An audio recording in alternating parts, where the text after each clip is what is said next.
Bristol Borough Council work session and council meeting to order. Would everybody please rise for a moment of silence? And let's remember Councilwoman Lorraine Collins' mom, Bert, who passed away a couple weeks ago.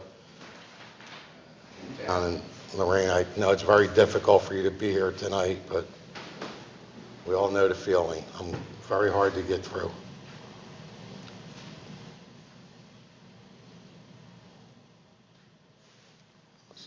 Please salute the flag.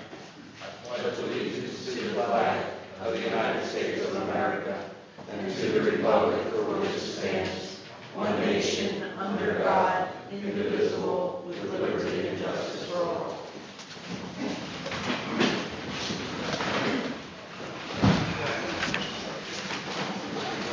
Roll call, please. Mr. Gerard. Present. Mr. Devine. Mr. Pezza. Here. Ms. Cullen. Here. Rodriguez. Here. Mr. Gorman. Present. Mr. Catroci. Present. Mr. Di Giuseppe. Here. No mention. So the mayor is still recovering from surgery. I want everybody to keep Joe in your prayers, and we're hoping to see him in September. He's going through some difficult times right now, but he texted me today and Mr. Dillon to say, you know, he'll be watching on TV, but he's not going to be able to be here this evening. But again, keep our mayor in your prayers and hopefully a speedy recovery. Okay, at this time, anybody on this side of the room would like to speak on anything, go to the podium and state your name and address for the record.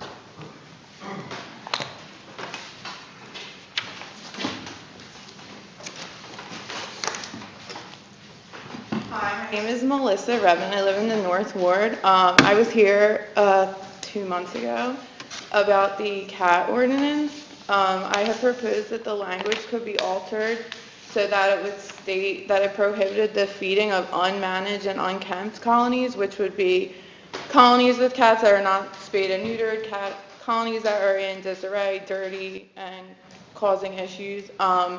The language, it seemed like the council was open to altering it, however, it is still the same, so I was wondering if the language was going to be altered, or is it going to be passed as is, and if it's not going to be altered, why not? Well, I think the last time you were here, I asked you to sit down and speak to Joanne and to come into the borough and meet with somebody to discuss all this. And you never came back in, or nobody heard from you, and now you're here again tonight. I don't think anybody's against cats, or we're trying to starve cats. I mean, we work with everybody, and I told you that last time we were here. But if a couple little words had to be changed in an ordinance, I don't think council has a problem with that, as much as people neglecting the system. That's what it's coming down to. There's people that have so many cats, and they're destroying other people's properties. I mean, my house alone, I throw porch cushions away constant because they urinate all over these. You can't get the smell out. They're in your yard, and, you know, we need to do something. And I think it's more not the cat, it's the person that's being irresponsible, that's not doing what they're supposed to do. We're not trying to starve cats. I mean, that's just so far, but you need to put something in an ordinance that the borough can act on. So if a guy has 20 cats in his yard and he's feeding them, he shouldn't be doing that. That's our problem. Right, that's why the different language was my proposed middle ground, so who, can we What is like, your proposal? that the language in the ordinance would state the borough prohibits the feeding of unmanaged and unkempt colonies, similar to, and I could pass it along in an email, or I could probably pull it up on my phone right now, Philadelphia County, that's what theirs states, Ben Salem, that's what theirs also states, and Middletown Township might also have a specific one.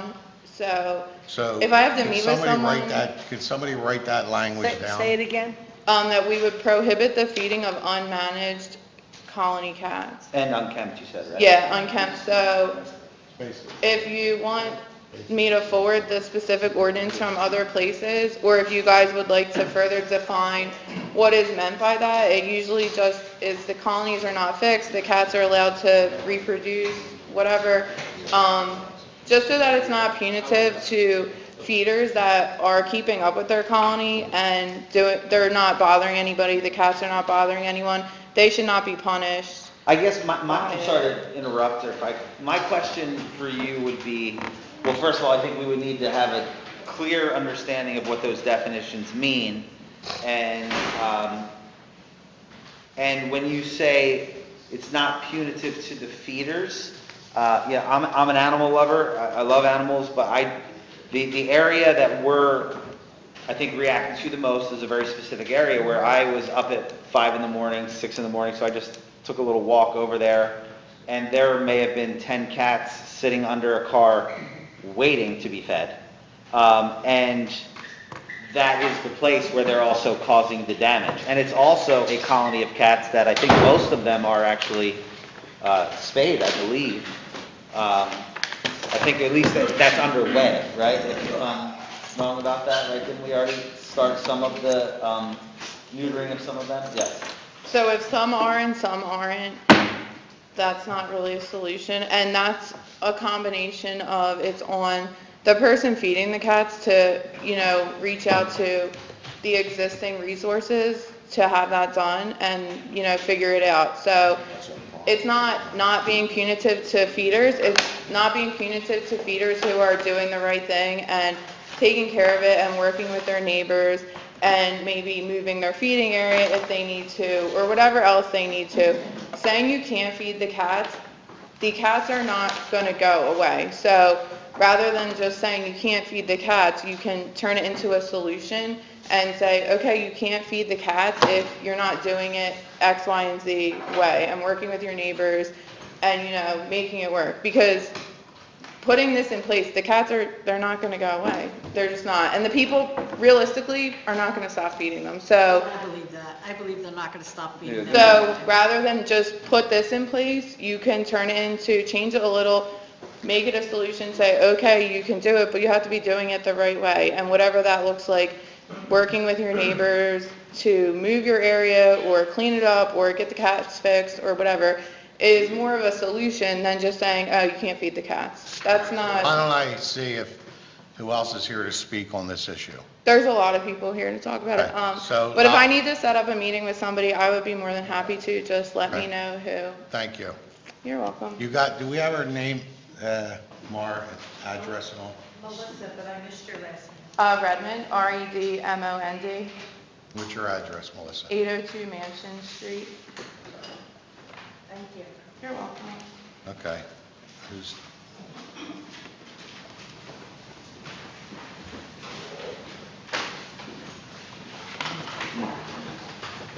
My name is Ruby Bragg. I live at 342 Lafayette Street. Roughly 5 years ago, we had a young lady that lived on our street that would go and get the cats, take them and be fixed. The animal control person used to come out when she would bring them back because there was a garage on Washington Street side that they allowed the cats to go in till they got better where they could go back out. Now, I do feed a cat. I have 3 at my house right now that I brought in. I'm not bringing any more in. The cat is fixed, and I feed it every day. Now, I don't see any other cats on my street. I will say on Washington Street, down near you, Ralph, there was a person there was quite a few cats out there. I don't see them anymore. I have a couple questions. One, we have an animal control person. Why isn't he going around, whoever said there was 25 cats or there's 10 cats under a car, why isn't he out there trapping them cats, taking them and being fixed, and transferring them somewhere? they are. Okay? So what They is, already brought, Okay. I can't even tell you how many cats, because their ear gets clipped. That's correct. And they come back. that's right, and eventually they disappear. There was one in my yard that I called Limpy because its paw was broke. Can't get near them. Okay? Limpy's not around anymore. So either they captured him or he passed away somewhere. And that's what happens. They don't last very long Right. out there. So what I'm saying is what yous are doing, are you going to find people, like, I feed a cat. I'm not going to deny it, and I'm not going to stop feeding it. Right. Are you going to fine me for So that? are you in favor of altering Melissa's, that wording? Yes. So you're in favor of that? I'm in favor to help her to do whatever she has to save these No, cats. she said about changing the wording in the ordinance. To what? Unmanaged and Unmanaged and unkempt. unkempt. And who here has the right Not to me. say, this person's not managing it right? Well, I think Because- if there's a- No, excuse me, before we go any further, Ralph, I don't want to get upset with you, Ralph, because you have done nothing but help me with some of the problems that I've had, okay? But Mr. Dillon, that I've called numerous times, is always too busy to listen to anybody. Everything is send me a text. I'm not sending you a text, okay? Our taxes pay your salary. You should be able to call us back if we have a problem. It seems like all of a sudden now, someone who's in the clique, the cats are pissing them off. So now we're going to attack the cats. How about if we attack the people who are slumlords? Okay? Because I'm upset over that. I call, Ralph, you take care of it. 3 weeks later, it's back the way it is. So I lose value on my home because you aren't doing your job, but yet you're going to pick on the damn cats. Really, give me a break. Terrific. Anybody else?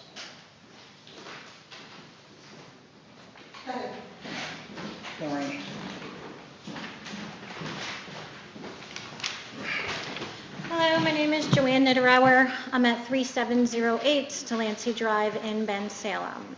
So I run a nonprofit TNR service, which is trap, neuter, release of feral and free-roaming cats. Recently, a few months ago, I had encountered a situation in Richboro who has a feeding ban on feral cats. The homeowners kept getting fined thousands of dollars. That led to them bringing all the feral cats in their home, leading to a hoarding situation of over 30 cats, which I had gotten the SPCA involved with that.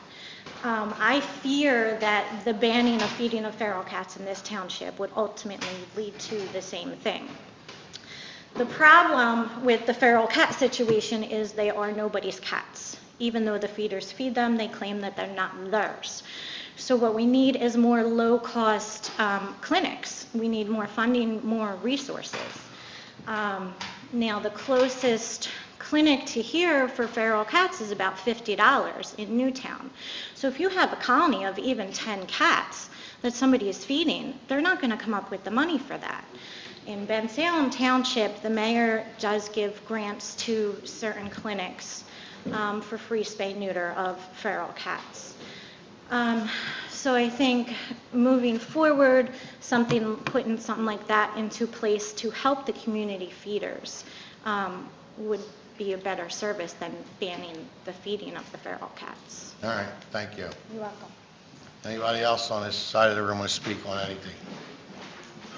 Go ahead. Mike, you can wait till we're all done.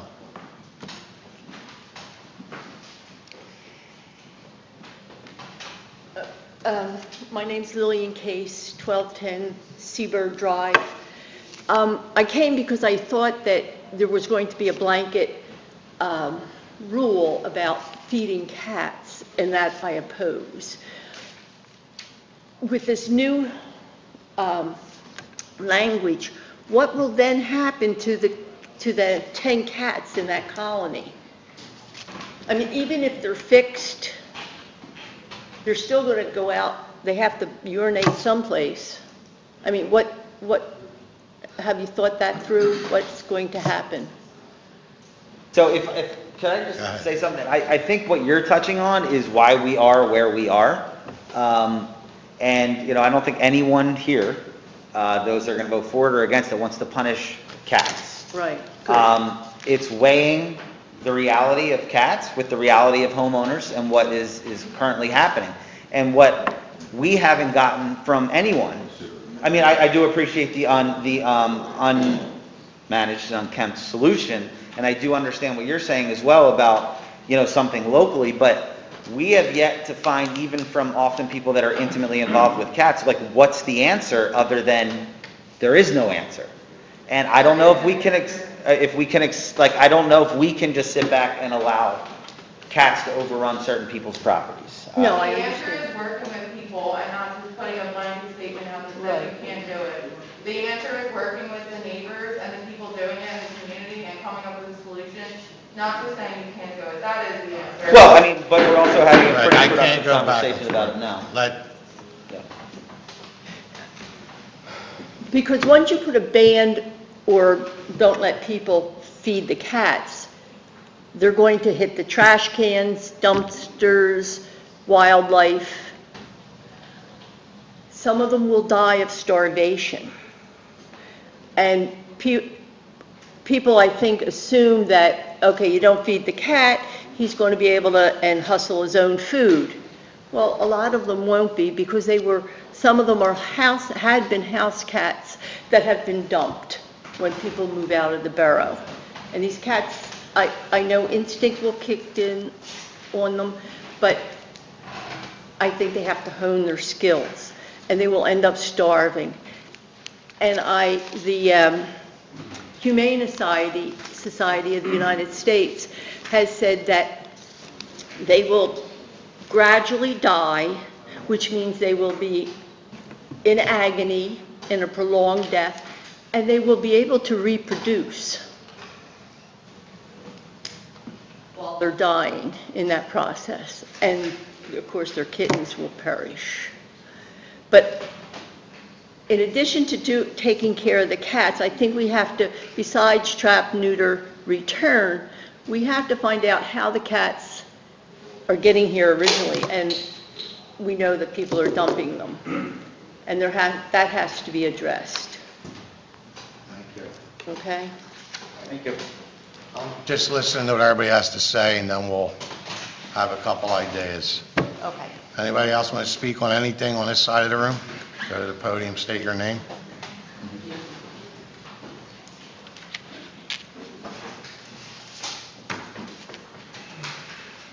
My name's Bob Zillick, 719 Browns Lane in Croydon. I can't hear you. 719 Browns Lane in Croydon, PA. Croydon? Right. Okay. And my estimation, I agree with the girl, what her name is, about changing the language. I feed outdoor cats. I have a trapper. Not a lot of cats. I have a trapper that I call, will come out and trap them, take them to forgotten cats, have them fixed and bring them back. They still have to eat, whether they're fixed or not. In 15 years I've been doing this. So you'll come and trap them? What's that? You will come and trap them? No, I have a trapper. Right. Have trapped I have a trapper. He has a trapper. How much does he charge you? What's that? The trapper. Is it somebody that comes and traps him, or you said you got a trap? No, a trapper that's recommended by Kitty Junction in Doylestown, different people. Okay. I work with different rescue people, All right. and it's I've had no problem. My neighbors have no problem. All right. The cats still have to eat. I have found homes for these, wonderful homes for these cats. One of them was a bank manager that took one of my cats from Croydon. Ashley, Rashid, I can't pronounce her name. But I've got a lot of nice homes, and I just can't say don't feed the cats. All right. You can't do that. You can't starve the cats. I hear you. I have 4 of my own that I took off the street 10 years ago that I fed, and I still have them. All right. They're mine. Thank you. Thank you. Could you state your name for the record? Robert Robert? Robert, R-O-B-E-R-T, Zuick, Z-U-I-C-K. Z-U-I-C-K. Thank you. Anybody else on this side of the room want to speak on anything? Anybody on this side of the room want to speak on anything? Mary Ann, somebody's coming up first. Come on, Ken. Okay.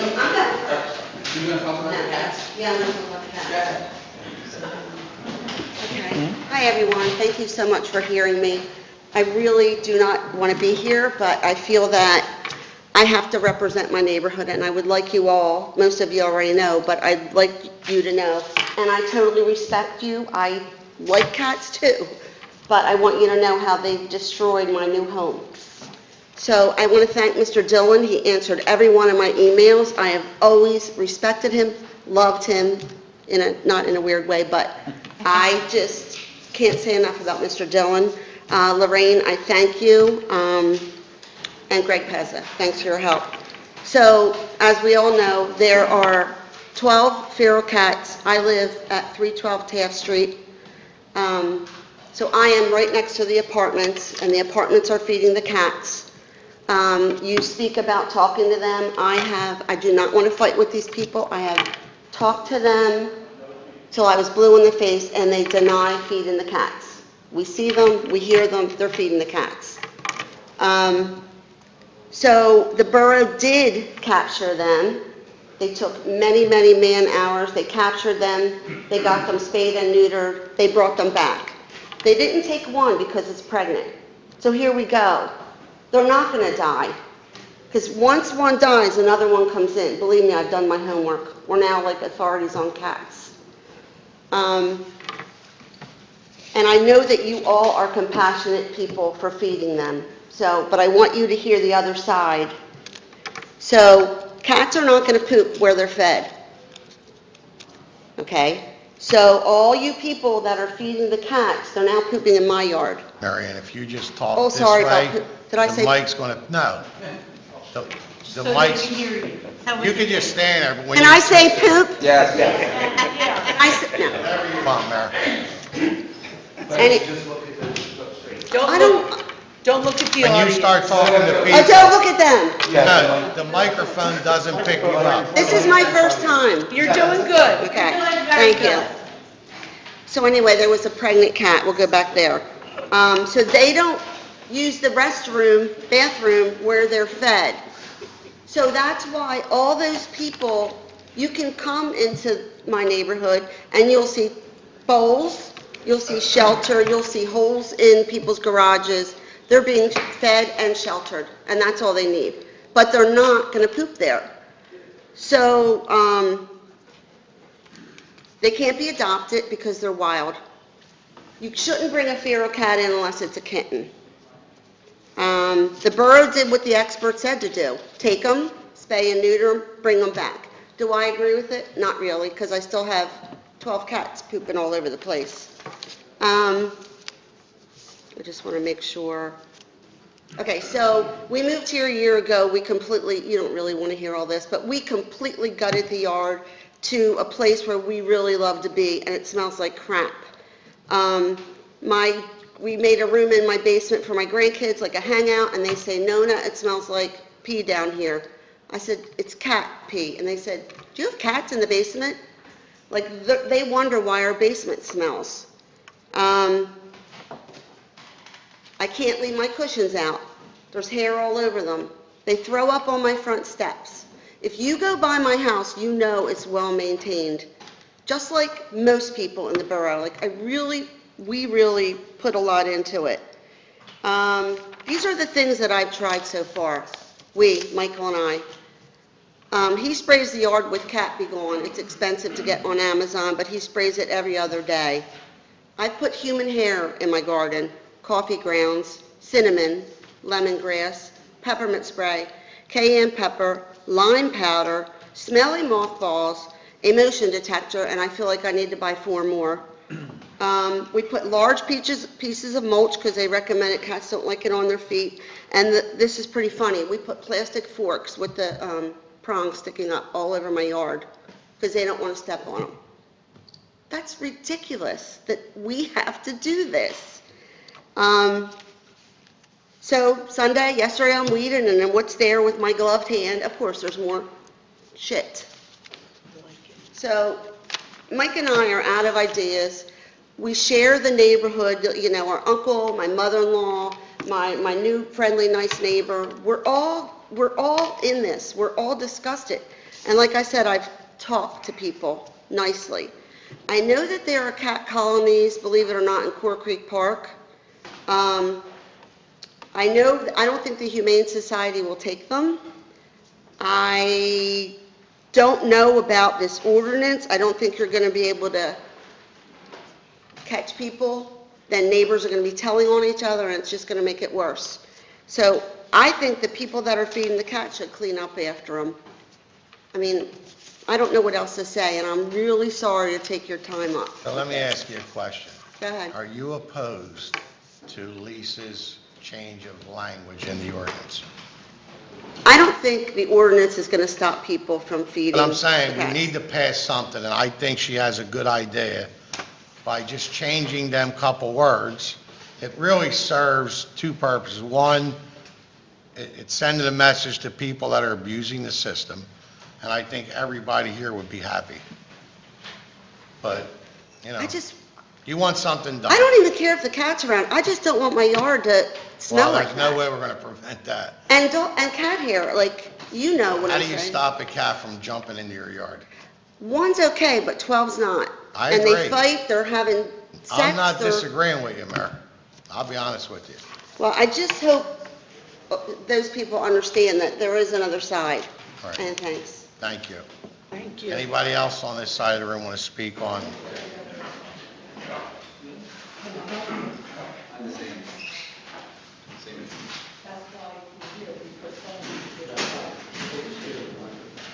You want us to bring you a microphone?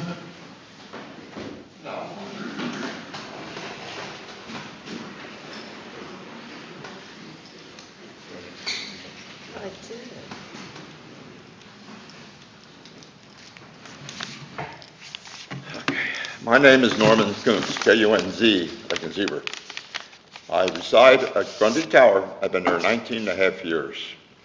I've been taking care of a colony for many years, and I wouldn't be here, but I needed a two-bedroom apartment. My mom was very, very elderly and sickly, and I kept her alive another 10 years with me, and had a two-bedroom apartment. Then, after you have a two-bedroom, when somebody passes, you have to get it smaller. You have to go and make room for somebody else. There's only 7 two-bedroom apartments. Now I live in efficiency. I do my best to take care of a colony, but here at Grundy Tower, I'm in the back. I made sure it's far from the residents. No property. I'm on the borough property also. But anyway, on my side, I feed them. On my side, because of my bad legs, they let me do it. When Barbara Coomer was in charge, she let me do this. She allowed this. But anyway, I work very hard. I have 15 veins out of my legs, and I have half hands. I had carpal tunnel done 10 years ago on his back. It's back again, both hands. And it's very hard for me, but I try to do my best. And I just want to see the best for them. I don't want to see people picked up. No, they shouldn't be picked where I am, because I'm isolated in the area. I pick up every bowl. I keep everything in order. I'm a military man. I was over Germany 31 months. Thank I was over when John Kennedy was president when I was 17, and I came back when I was 20. I shook hands with John Kennedy. Very, very great president he was. But he didn't have a chance to do what he wanted to do. But anyway, I worry about my cats being picked up. I have enough problems. I worked for the Department of Defense Police years ago at the Frankfurt Arsenal. I wanted to retire from there, but they closed in 1977. And as a matter of fact, who hired me was 2 CIA guys, because they don't want people carrying guns in there, because they're carrying guns. But anyway, I just can't believe, my cats are in jeopardy. I have kids throwing stones at times. I calm that down. Bill Palmer, the animal control, he used to help drive once in a while back and forth, occasionally. He told me, he says, now he don't do it. He says, he's not a cat catcher, he's a dog catcher. I said, there's not too many dogs on the loose. But I said, I do need help, because just your existence, being around, keeps the kids down from throwing stones and other mischief that they may cause. And fireworks, talking about the fireworks, all around we have the fence blocks all the way around. And on one side, the fireworks, another side between the cherry bombs and blockbusters and some bigger than that. And God, I think I'm back in the Army, for God's sakes. But anyway, I just hope that none of my cats are disturbed. I do keep them private. I do keep everything in order. I have some backup. I don't have that much money. I never really got money from a pension or anything because of my bad legs. And I just wasn't lucky. It wasn't meant for me to have a lot of money. But I get donations. People send me donations. They come from all So over. basically, somebody like you that they're not bothering any, there's no reason for us to be concerned with what you do. That's why this ordinance, I'm recommending tonight to council, I don't know how everybody feels, is that we table the ordinance tonight and we change the language because it's already advertised. So we can't do a motion tonight to add some new language to the thing. But I think if we change it, everybody in this room, I think, is going to be happy. And you're with the animal control, do you agree? Oh, I'm not with animal control. You're with whoever. Yeah, I'm. Ben Salem something. I'm with TNR service. So I think Mary Ann would be happy, it gives us some leverage. So let's see, anything else, sir? Yeah, well, I realize, I appreciate everybody, but I just realize I can't let my cat, I want to keep everything in order. I don't want nobody to complain on me, and that's what I want to do, and I just hope that things won't go this way. As long as I'm around, I don't know how much longer I'm going to live. But anyway, You're here Very long time. Hopefully you're here for a long And time. thank you for your all right, service. thank you. Thank you. Okay, all right. I know what I have to do, that's the whole key. All right, Thank you. Okay. I'm sorry about everything. take your time. Okay. I'll report, I have some reporting. Fine, you're fine. Uh, Michael, you want to go back up? Do you want to go up? Hi, Mike Lally, 312 Taft Street. So I've listened to the side of the people who are, opposed to the ordinance, and... I can't hear you, Michael, I'm sorry. I'm sorry. I said I've listened to the side of the people who oppose the ordinance, and I'm sympathetic to their side. And I understand, people are do not want to see cats abused or misused or however it is, and I agree with that. We're not cat haters, that's for sure. But I am a property lover, okay? And as my wife said, we did a lot of work. The problem is with the ordinance, it doesn't address our problem, okay? The people who feed the cats, as she said, are in the apartments. However, where the cats are sheltered are in a neglected property. That's right. Okay, I gave them wood to close up a hole in the sides of this person's garage. Which we have already cited. Okay. But now they're somehow finding their way under a set of stairs, around the back of the property. And it's just, so he's providing shelter unknowingly, because I don't know that he even is too aware of what's going on in the back of his property. And Greg, you said you've gone back there. So the ordinance doesn't help us, because there's still going to be 12 cats who, unlike the gentleman who just spoke before us, who said he takes care of this. He deals with his little colony or whatever it is, and they're not bothering anyone. Okay, now granted, there's a large field behind where there's no real residents. However, we're very residential, okay? And the person that lives, with this garage and home that's not taken care of very well isn't doing anything to, alleviate the problem. And if we say, okay, is it unkempt? Because it's halfway. Because the people feed it, but he doesn't do anything. And it's really his cats, even though they're not his cats. They just live there because there was a hole in the wall, okay? Or they're going underneath steps or whatever.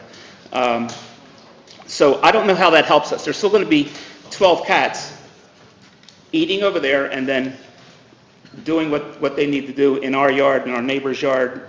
It's the entire block gets hit by these cats, not the apartment people, because that's who feed them. That's right, they won't go there. So we're at the point, okay, so should we just start feeding them so they won't crap on us? They'll go crap 2 doors down, no, that just passes on the problem. And I think that's what... Do you have any ideas for us? The only thing that I saw, and again, as my wife said, we looked all this up, and the TNR is the recommended, tactic with feral cats. But there are companies out there that are animal removal companies, and they come and they will take the cats away and spay and neuter them if necessary, or they'll remove them to a humane society or an animal shelter. And are some going to be euthanized? Sure, probably. I'm not going to sit here and say they are not, but are the ones that can be,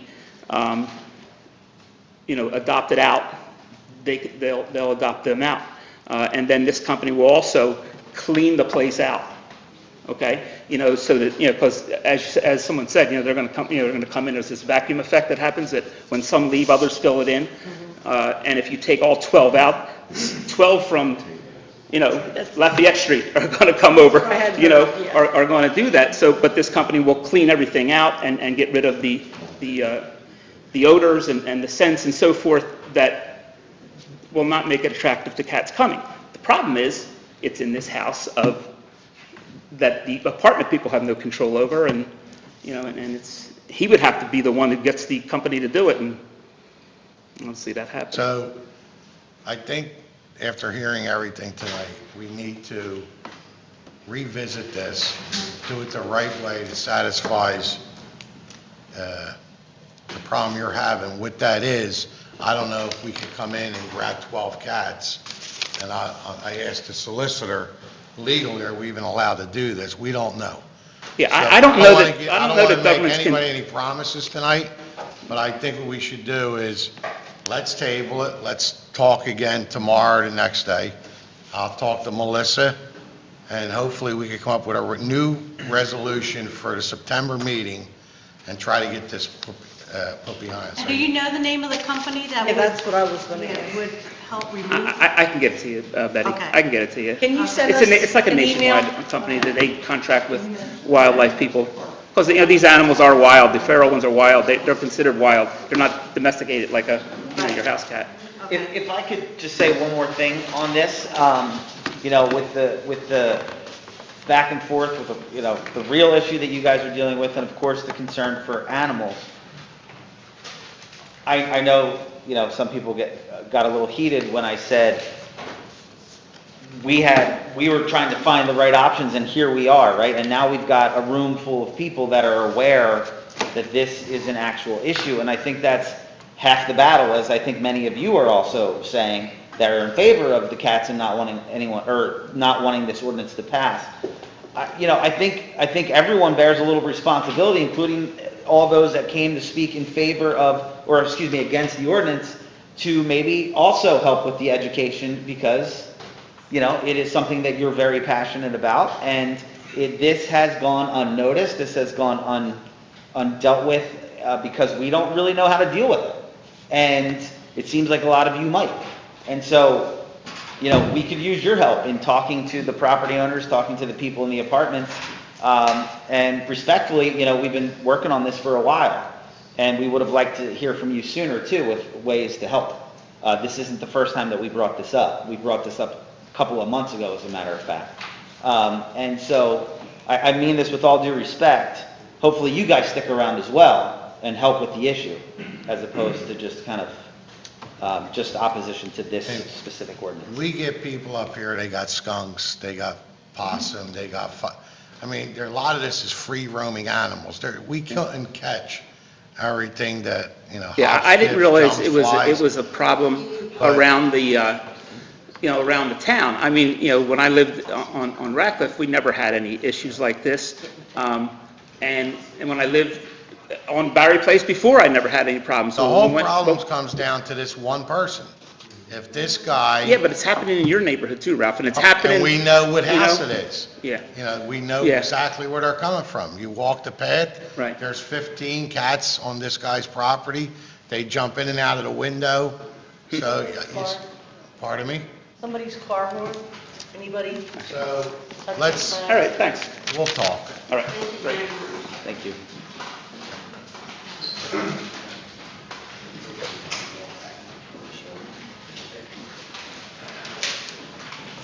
Ken Bixler up in the East Ward.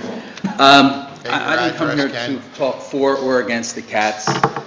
State your address, please. 337 Cleveland. I just wanted to throw something in the mix here. You know, years ago, you could take your child or your grandchild to the lake or to the lagoon and feed the ducks. You're not allowed to do that anymore, right? You can be fined, it's prohibited. Am I right or am I wrong? I don't know. You know, Mr. Solicitor? I don't believe we have that in the borough, maybe some places. I was under the impression that it was prohibited to feed the ducks anymore, and I know a lot of people that would like to do that. But it got out of hand, they were being fed, and the term poop was being used earlier, and that's what happened, it just got, you know, a bad situation. Does somebody have a gray pickup across the street that the horn's going off? But that's okay. But that's interesting to know then, if we can go to the lagoon and feed the ducks in Bristol Borough? Because I know over at Silver Lake, and maybe it's a county thing, you can't feed the ducks at the lake. Okay. So I was just wondering, you know, if you can't feed the ducks, but you can feed stray cats, that's all. Just wondering. Okay, thanks. All right. Ken, I think one of the problems, Ken? Excuse me? One of the problems, like at Silver Lake, they've done this because feeding the ducks also attracts the Canada geese. And the Canada geese are extremely dirty. You know, it looks like dog dirt whenever, you know, Right. when they're out there. I thought it was, I didn't know it was not in statewide or countywide. I just thought it was an ordinance that prohibited all over, but maybe I'm wrong. Might be a county, might be for a county park. I don't even think it's a township ordinance. Okay. All right, anybody else want to speak on the cats? I just have a question. In changing. I usually don't go back to anybody, but go to the Gotta go to podium, the podium. because nobody at home could hear you. And I'm going to end it after you're done. My question is, in changing the wording in the ordinance, is if the unmanaged colonies, the feeders of those unmanaged colonies, if they are getting fined and being told to therefore TNR those cats, and if they cannot afford it, and they keep getting fined, then it's not resolving the problem. So then what happens I don't then? think anybody's looking to fine anybody. I think we're Okay. trying to control the problem. We're trying to make Mary Ann be able to go sit in her yard and not have to deal with this. And we want to make sure Ruby can feed a cat that she's happy with feeding, and she's responsible in what she's doing. That's what this is all coming down to tonight. Some people are responsible, some people aren't responsible. So we need to figure a happy medium here to get everybody on board and how we're going to handle this. Right, so to become a responsible colony caretaker, it's all about TNR, and if I somebody think can't the afford word that. colony is the problem.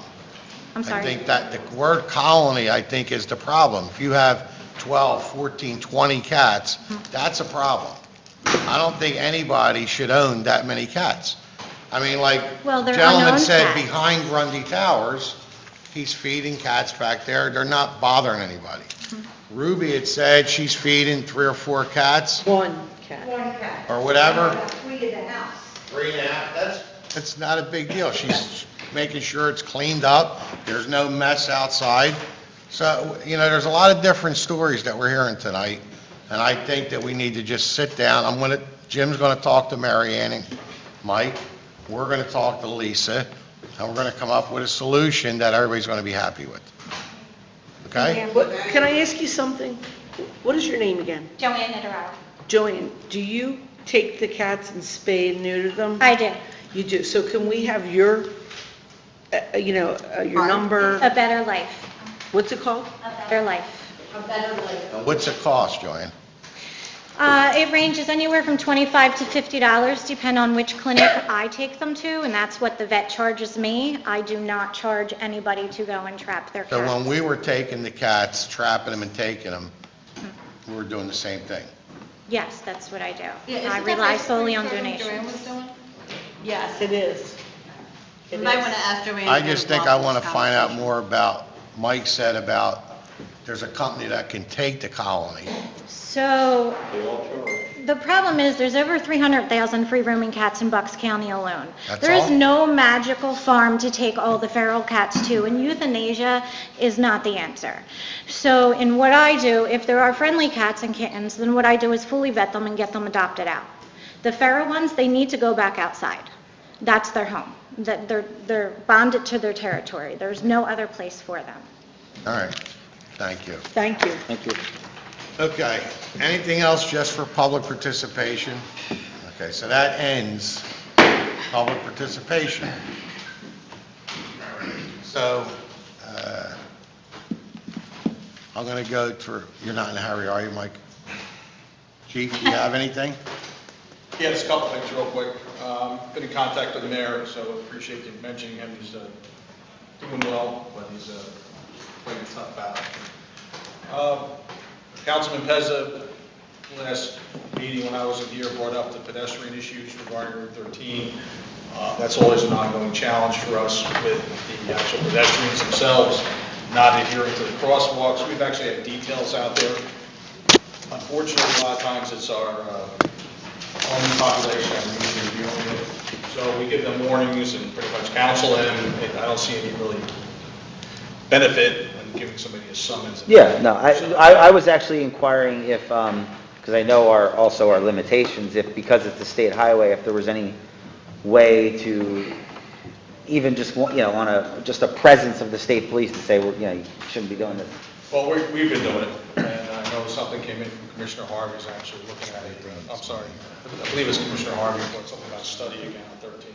But we did address what you asked for. Regarding the Otter Creek investigation, it was ruled an accidental drowning, individual from Bristol Borough, it was accidental. Unfortunately, we'll be losing Officer Vale, one of our part-timers, who's been doing an excellent job for us. He's been offered a full-time position with Lower Gwynedd Police Department. This weekend, we have several officers being recognized at the Unity Day celebration. And also, this last week, we went to the 21st Century Camp with the officers and visited with the students at the school. Council President, you want to talk about the 24th? I got it on my thing to Oh, so talk you want to about. talk about it? Okay. All right, that's it for me. Is this time for us to talk or just to answer him? Whatever you want. You I just talk. want to say thank you to Sergeant Morse for catching that ATV and without having any problems and no accidents or anything. I'm thankful that he did that, Maybe that'll set a precedence for Yeah, others. we'll work on our side in that one, but unfortunate for that individual, but luck for us, and we're going to take him to as much as we can, charges-wise, to kind of set it to get in. That's right. I was coming into town on Sunday, and there were go-karts, 5 of them, coming down Old Route 13 towards Bristol, and then they went down into the parking lot. So now we have go-karts as well. Yeah, unfortunately, it's a problem that doesn't seem to be increasing that much. And that's all I have this month. Thank you. Greg. I just wanted to just take one more minute. I know Councilman Di Giuseppe mentioned it at the last meeting, but it was the night that we all found out. But about how sad it was to have lost Donna from Digger Dogs, who was just a wonderful person, and I think the outpouring of affection for her showed how much she really brought to our community. And great businesswoman, just a really nice person to be around, and she will be missed. I don't have anything else. Tony. Yeah, the first thing is, I guess this is for Mr. Dillon and the chief. How do we make any progress with that flashing yellow lights to kind of try to curtail those 16-wheelers that are coming down Beaver and turning when they... What is it? Did you see my email that I returned? Okay, I gave you, we went out and looked at it, we came out with a very detailed proposal that I sent to you and to Mr. Dillon. And just so you know, Tony, that corner, we've been out there numerous times, put new signs up. We tried everything we can try. Now they're recommending a yellow flashing sign. Yeah. So read the email, and you should be happy. Yeah, no, that sounds like definitely something that's better than just the signage, but... Thank you. I will look that up. The other thing is, can we start looking, I know I brought it up before, can we start looking at some of the open lots that are within the borough that we can buy and turn into like pocket parking? For example, For example, like we have that one lot on Garden Street that the people, remember they tried to put up a house, they couldn't put a house, they had a garage, they put up a trailer or something. Dave, do you remember that? The one right there? Yeah, I do. And I think it was what, for like $2,500 they wanted for the lot? We tried to buy it, he wouldn't sell it to us. is this in the alley? This is, yeah, next to the, Yeah, he doesn't want to sell it. okay. But just, Any other ones? yeah, how about the one that's on, Spruce Street, right in the middle of Spruce Street, that is always growing wild? And I know that Dante Reeves and his crew goes out there every year and cleans up Spruce Street and winds up cutting that lot. But Do we own it? I don't know, I'm not sure. I'm gonna say not, because our guys aren't cutting it. I think there's a lot on Spruce Street, it's a pretty big lot. Yeah, yeah, That yeah. somebody's building a house on. Oh, they are building a house? Any other ones? It doesn't necessarily have to just be into the North Ward. I just think that would be a good way to, if we have any money in, capital improvements. Right. Anywhere in the ward, any ward, anywhere in town, that we. Well, if anybody knows of any properties, email the borough, email Jim. And then the last thing I have is just, it's just a continuation of the same, thing, and I guess it's for Mr. Dillon and anybody else that, the solicitor, anyone else who feels that they could help in or chime in or whatever they want to do, but I just want to know, why is it that as an elected official, I need to get a right to know to find out how much taxpayers have to pay out to an outside law firm for me to get financial information about one of our entities, which is the skating rink? Mr. Dillon, can you, since you are the right to know officer, can you tell me why are you making me go through a right to know, which would not be the first one? You continue to do this, to force me to go to a right to know, then it's another 30 days that you make me wait, then it's denied, then I gotta appeal it. We already went to an appeal, and then even the information that I got back is clearly not all the information I asked for. So now it just seems like to me it's such a game when the taxpayers, they would like some transparency to, especially with all the things that are coming now of us being underfunded with our pension plans for our police, our uniformed officers, our uniformed employees, that were underfunded, but yet we talk about our biggest thing before the election was we were giving out, we were going to have a savings and we're going to get money back for our taxes.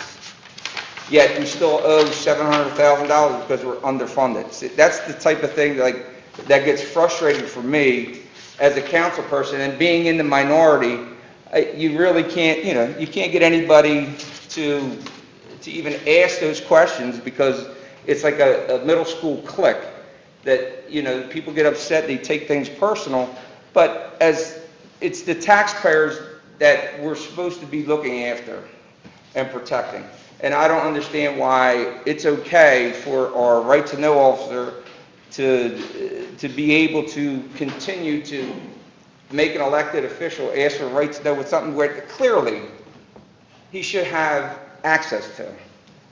So, Mr. Salerno or Mr. Dillon, if you know off the top of your head, since we have it in an open forum, how much money did we spend for an outside law firm to keep me from getting a simple answer of how much money did we spend on that outside law firm?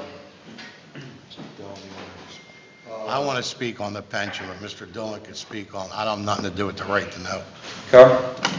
I believe we're dealing with the Recreation Authority. That's a separate independent body. It's not, but that's what you say. How could it be independent? Can you let me finish? I didn't Nah, interrupt I'm you. sorry. And I'm very protective of the taxpayers, too. No, you're not.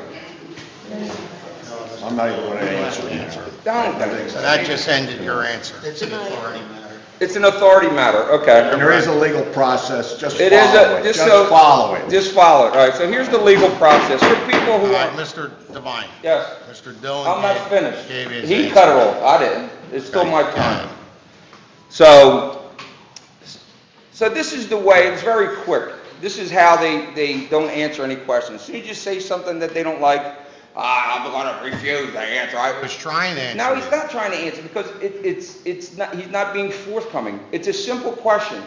It's a simple question. How much money did our taxpayers have to put out in order to another outside law firm to answer a simple question about something that everybody up here should be asking about? Can I Which answer that? is, we sold an asset in the borough, which was the skating rink. The skating rink was only, it's on the borough, it's not, the rec authority had nothing to do with the loan. Anything that came back, it was coming back on the taxpayer of the borough for this council. That's number one. The second part of it is this: how in the world can we have no valuation put on a building like that? There was I got nothing. And I don't know if anybody else here asked and they just won't say anything, but how can you sell something for $4 million without it having a valuation on it? Where is that valuation? Because I looked in all the emails and the stuff that you gave me that I asked for, and I can't find it anywhere. So who did the valuation for that skating rink when it was sold? Nobody. Nobody. So how in the world is that helping? How is that fair to the taxpayer? Okay, so first of all, they were trying to sell the rink for many, many years. They never even had an offer. You can go to 9 out of 10 taxpayers in this town that are happy that that rink is no longer on the financial burden of the taxpayers. And to get $4 million for that building was a blessing. You may not think so, you're unhappy. No, it's not Another unhappy. thing is, let me finish. All right, well, You've been here for how many That's all. years? How many years you been here? 9, 10? Something like that, yeah. Every right to know request, everything you ever asked for, no matter what, did you ever find one thing that was either done illegal or improper since you've been sitting here? Ralph. All you do Ralph, listen. is, listen, No, no, I'm no, not, wait, I wait, have wait. the floor. No, Listen, really, you don't. I have I'm the floor. talking, you were answering You're a done, question. I have the floor. No, that's not the way Tony, it works. I don't want to adjourn the meeting. Let me Go finish. ahead. Let me hear you. So you came up with nothing. All you do is harass this man. You have no respect for him. I do have And that's- respect for that's- Mr. Dillon. I have the floor. I don't have respect for you, that's the difference. That's fine, I don't No, care. I'm just saying. But you should have respect for the borough I manager. already said I do. He It's a knows I sad do. day when It's a you gotta sad sit day. up here and try to belittle a guy that's one of the best managers in Bucks County. As All right. far as Can the we ask pension, the- I'm not done. Oh, you're not done yet? As far as the pension fund, we sat here for 2 years doing our budget and said that we don't have enough money to fund the entire minimum municipal obligation. You knew that, and every council person sitting here knew that. This underfunding. That make it didn't- right? I'm not done. Oh, sorry. This underfunding did not start with this council. It started way before we came here. The police pension was underfunded, and so was the street and highway department and the employees. Underfunded. We have met every minimum obligation 24 years. for since I've been here. The last 2 years, we didn't meet the entire minimum obligation. But the entire state, whether it's teachers' fund or borough funds, are billions, not millions, billions of dollars underfunded throughout the state. And you could go look that up. So now I'm done. All right, thank you.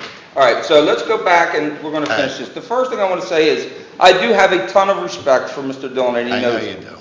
Okay, I was talking to Mr. Dillon, not you, Ralph. You're the person that I don't have respect for, because you're the one who wants to fight. You take everything personal and say, I do. You think that I'm jealous, but you openly admit that you don't want to work with me. I don't. That's what I'm saying, because Why would you're I the work one, with you? you're the one who, I mean, Work with you. has an issue. All right, secondly, I do have a lot of respect for Mr. Dillon, I understand that, but what I don't appreciate is not getting the information I asked you as an elected official. This has nothing to do with somebody's personally, okay? You can have respect for someone, but when they don't give you what you have the right to do, or have the right to access, I'm going to say something. I'm not going to just sit there and go, oh, he's a nice guy, so I'm not going to ask that question because I don't want to really make people upset. No, that's not what I'm doing. I'm doing it because I'm here to work for the taxpayer. That's what I'm here. I'm here to look at the taxpayer. No, you're not, Ralph. You're there to help yourself. That's what you do. All right? And the next thing about it is you do a great job of never answering the question, Ralph. That's what you're good at. And I see through it. Not these guys don't see through it as well. But you don't answer the question. The question is, how can we sell a borough asset for $4 million and not have it evaluated of what it is worth? How can you do that? You can't.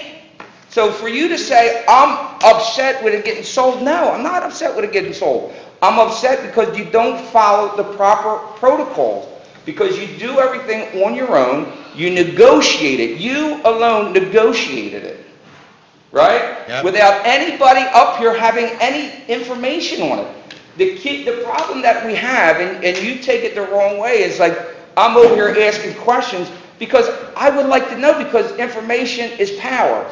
So if you hold all the information, you get to put out whatever you want.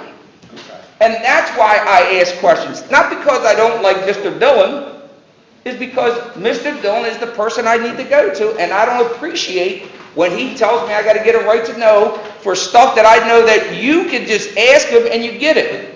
Mr. Quattrochi could go into his office, look at it on his desk, take it off his desk and look at it. I don't have the same access. See, that's the problem that I have. So everybody that's up here, they understand what's going on. Nobody asks questions but me, so I look like, I'm an agitator. I'm not. Are you done? No, not yet. I'm still talking. So there is the problem. So Ralph, again, here's the question. I'm going to ask you the question. Could you do me a favor and not beat around the bush and just answer this question? Why did we not have a valuation? Why did you not get a valuation on that property? First of all, the deal was put together. You don't have to tell me first of all. Just There tell is me no why you didn't do it. evaluation. I didn't need to. Why? I wasn't the authority. That's the first thing. You did that. You negotiated the whole thing, Ralph. I don't understand. What do you mean? You're not the authority. Did you get every piece of information that you needed through the right to know? No, absolutely not. Is there anything that he's missing, Mr. Solano? Of course there is. As represented to the Office of Open Records, everything in the possession of the authority was produced, okay? And I take offense that you are suggesting that I'm keeping something back. Of course. Okay? Solano, please stop. It doesn't exist. Listen, raise your voice like it bothers me. You know what? No, you can't attack me. No one's attacking you. I'm telling you. I asked for all the emails from You got it. You got it. Of course I did not get them. You did get it. How did I? Are you telling me through all that negotiation you didn't have one email with Council President Ralph Di Giuseppe? What did we say from the beginning? Listen, doesn't that bother you? After the first meeting, Mr. Di Giuseppe wasn't involved. After the first meeting, You don't want to anybody accept out that. here, You don't I'll want let to you finish. accept I'll let you finish.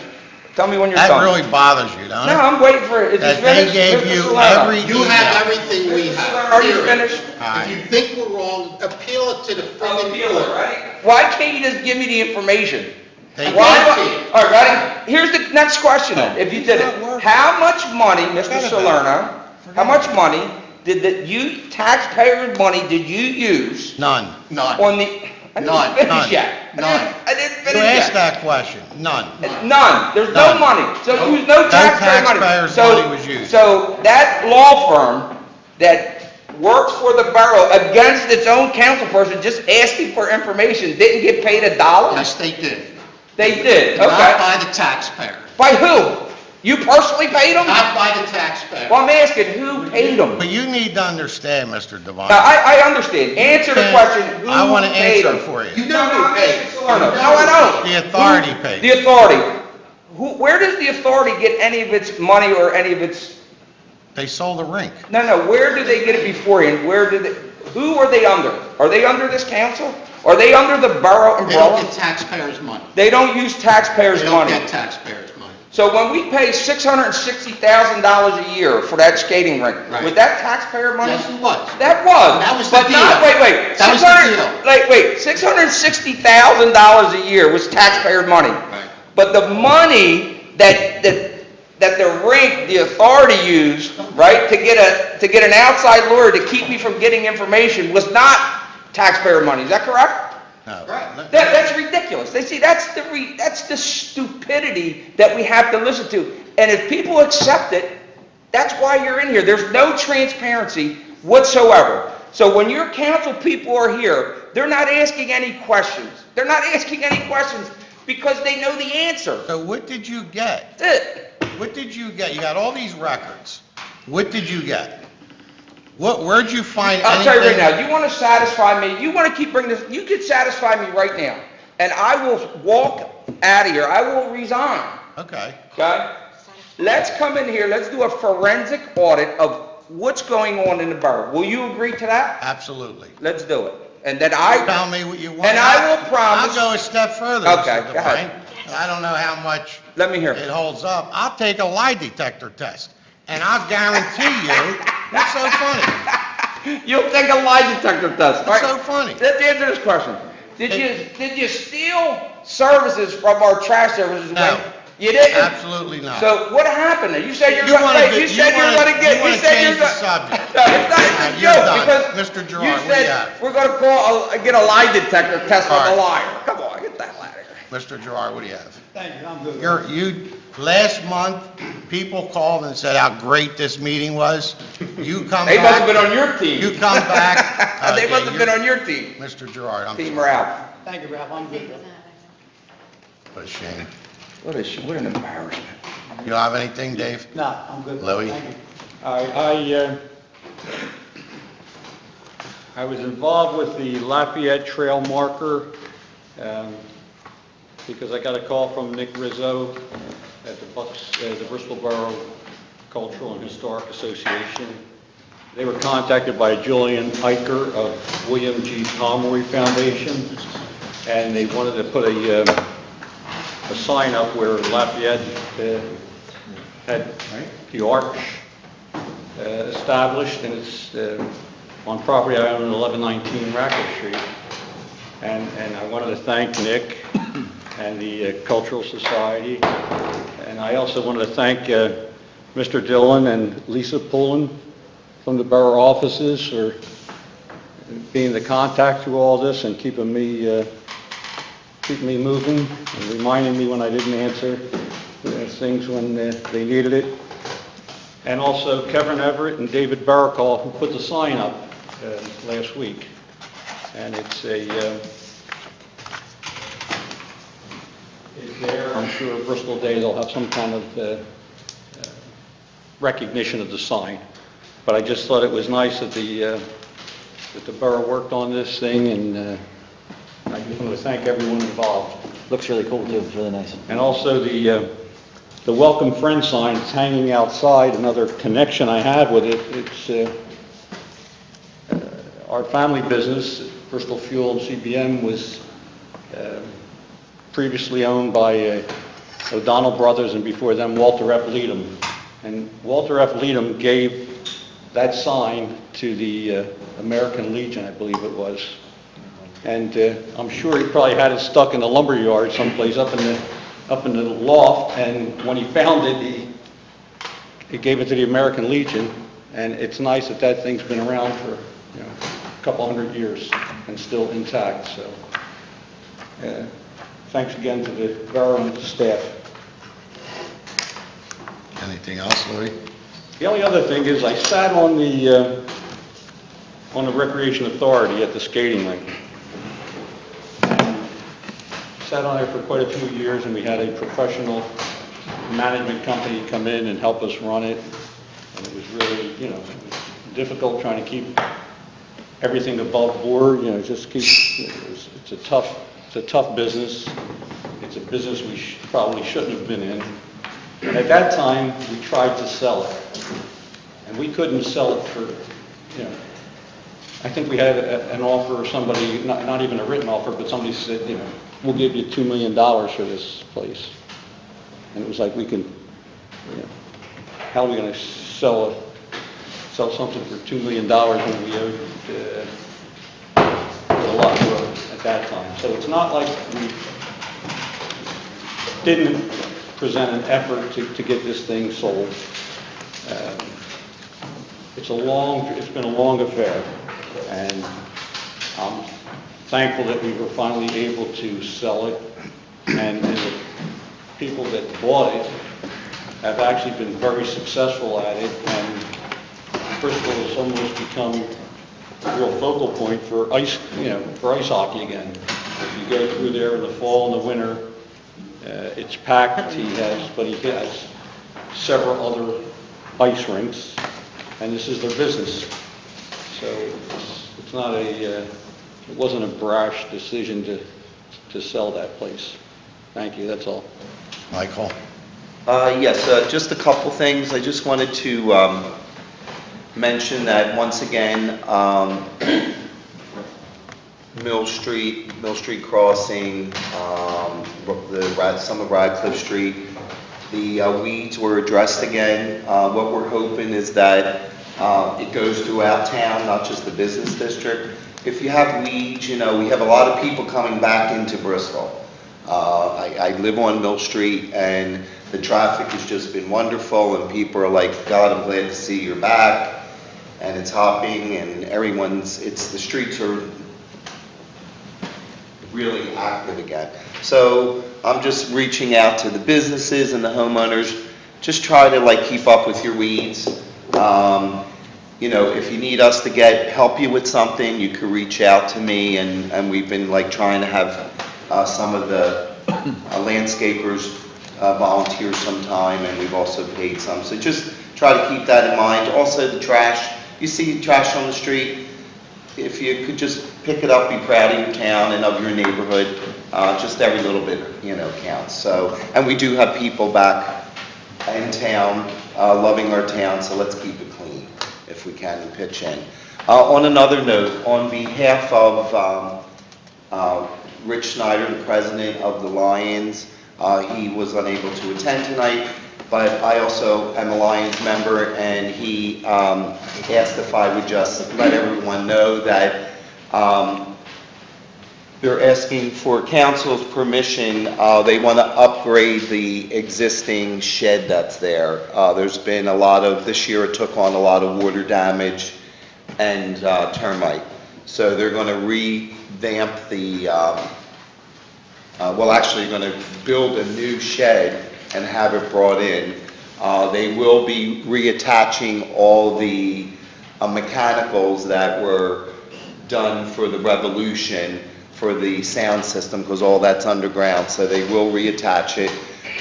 It will, with council, they want you to know that Borough will not have any expense. It'll be fully at their expense. With that in mind, they want to mention that the King George has graciously given a substantial donation towards that, and that it will tie in with the existing wharf renovation and what the Lions have already done with the gazebo. The colors will coordinate so that it will all look great and brand new. So I just wanted to mention that to council. I don't know if that's something we have to put on the agenda or not, but they... I think so, unless somebody's opposed to it. And they just always like to have a representative tell what they're doing. With that in mind, also, he has to mention that everyone be aware that the tall ship that's going to be visiting us in September, that will be coming in on Friday, I believe on the 9th, but Friday the 10th, the 10th of September, the 11th of September, and the 12th of September. They're referring to it as the tall ship event, and basically what that's going to be is all the food that's usually offered during Italian Day will be offered by the Lions at the tent. all their sandwiches and delicious food. Again, Friday, September 10th from 4 to 8. Saturday, September 11th from 12 to 8 p.m. And Sunday, September 12th from 12 to 4 p.m. And I'm sure that you can get additional information. It's going to be posted on the sign that's down at the, on the existing shed. And you could also go to their website. And the shed will not interfere with anything. They're planning to make the switch in the fall, so it won't interfere with any of the events that go through the fall. Thanks, Michael. They're having food all 3 days? All 3 days. Wow. Yep, all 3 days. Okay, and I think that's it. Thank you. Eddie, what do you have? First of all, I apologize for not being here last month, but due to the weather and we changed the meeting, I was away for vacation. I just never got a chance to give my condolences to the Santiago family regarding Danny Santiago, who was killed out on Route 13, and who was a volunteer firefighter for over 30 years. It's a sad thing that the person that hit him was never caught, and someone who gave so many years had to die that way.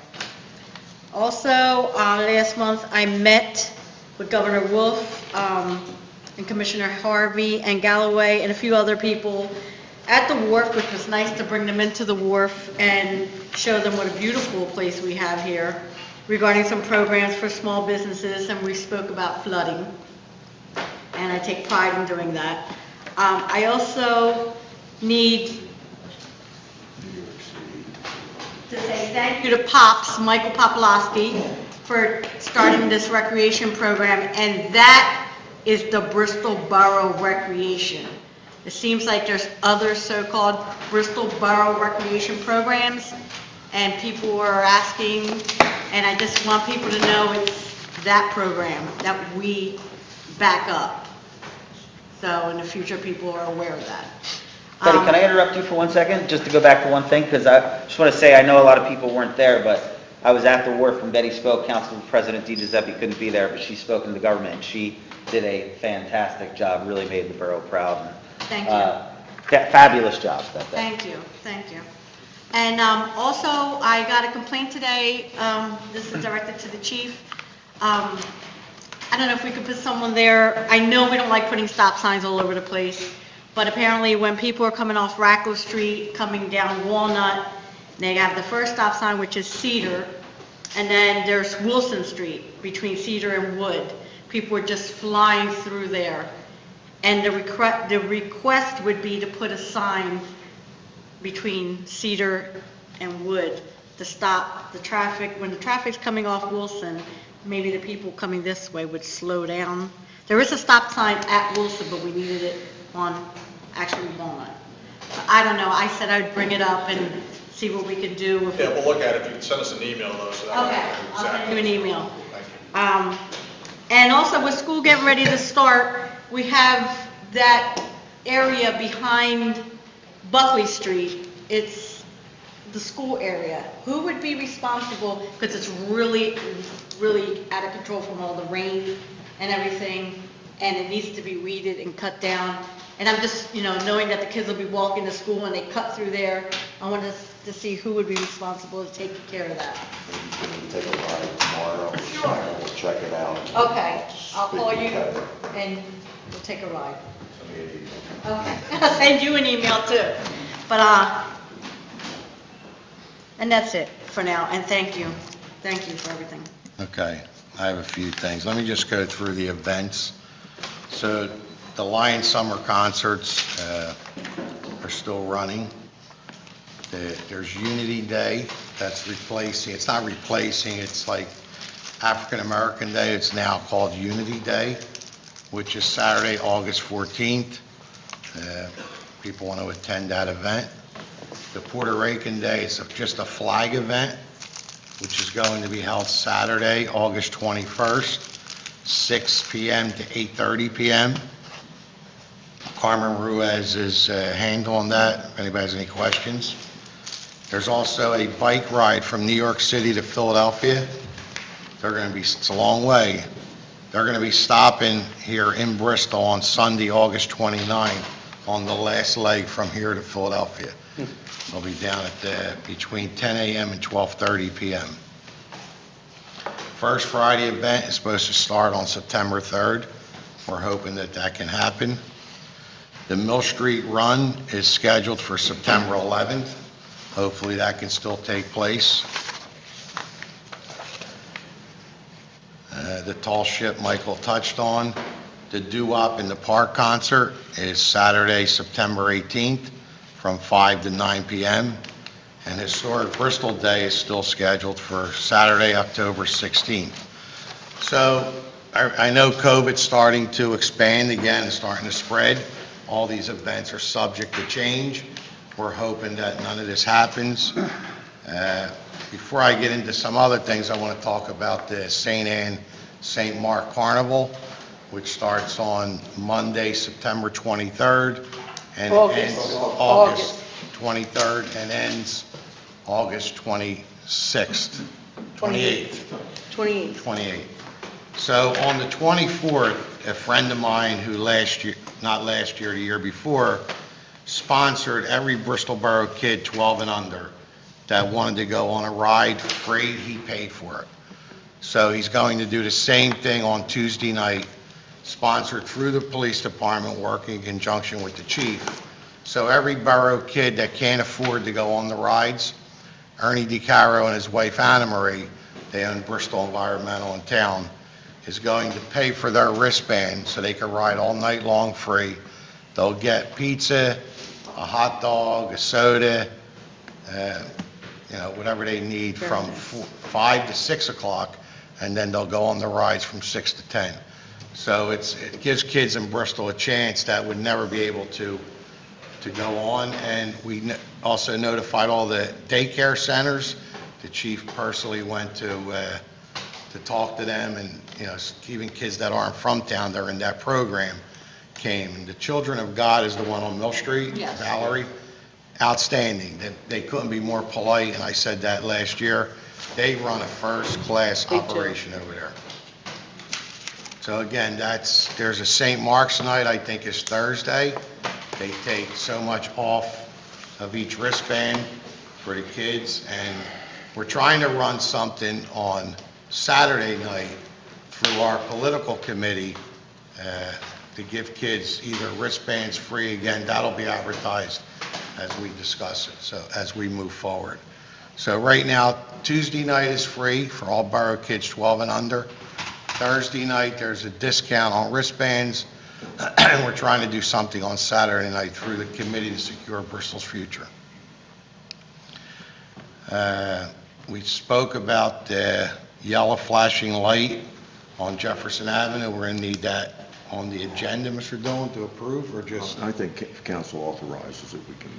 So we don't need to vote on it. Talked about the Carnival. Lions Club. Okay, so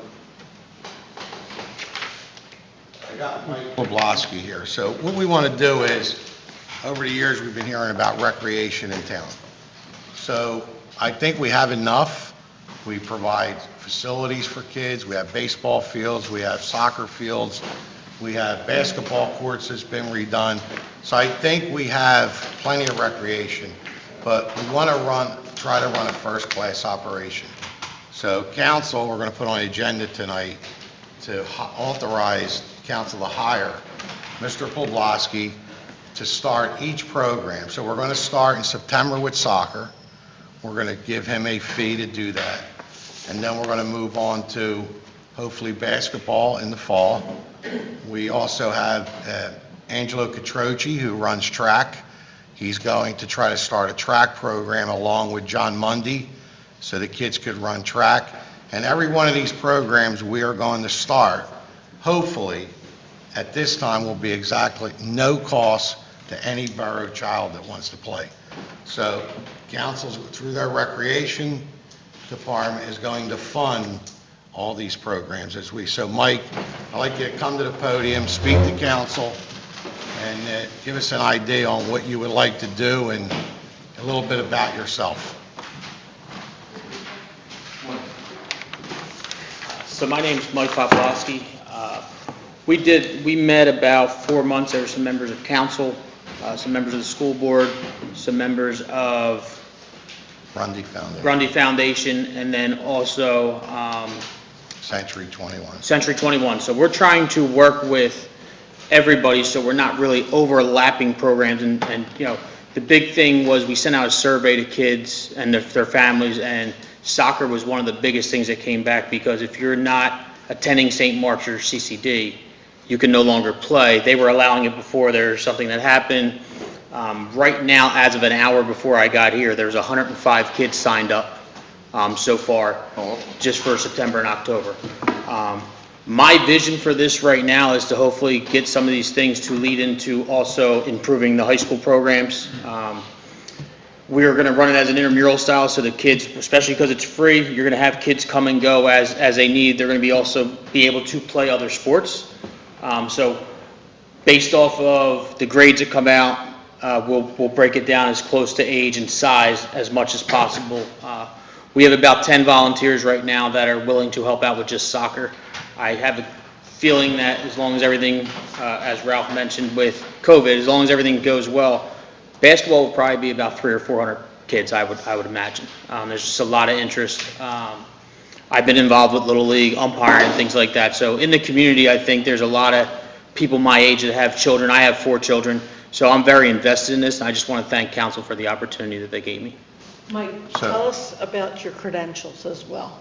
So I've been the athletic director at Mastery Charter for the last 14 years.